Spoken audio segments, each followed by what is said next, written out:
10월부터 시작된 하반기 아파트 분양 시장에 찬바람이 불고 있습니다. 4개 단지 중 3개 단지의 청약이 미달된 데다 이 미분양 물량도 전국에서 가장 큰 폭으로 증가했습니다.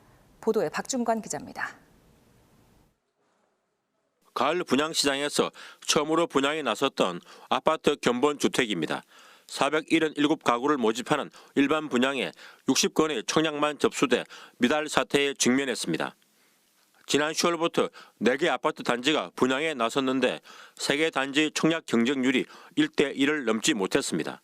이러다 보니 미분양 물량도 큰 폭으로 늘어 지난 10월 울산의 미분양 물량은 한 달 전에 비해 17.4%나 늘어나며 증가폭이 전국에서 가장 컸습니다.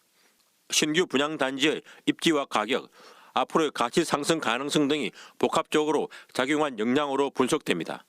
특히 건설 비용 증가로 분양가도 오른 데다 대출 이자에 대한 부담까지 더해진 결과로 풀이됩니다.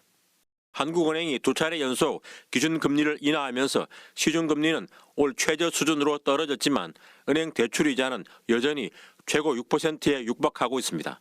분양 가격에 대한 부담도 높은데 중도금 이자까지 이제 또 추가로 납부를 해야 되기 때문에 결국에는 이제 가격 부담이 결국은 제일 크다라고 할 수 있습니다.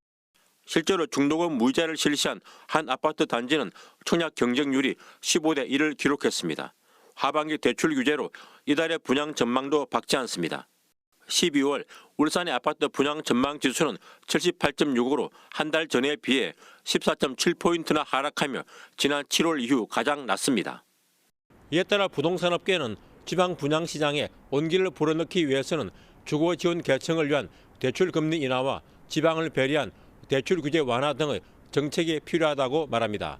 KBS 뉴스 박준관입니다.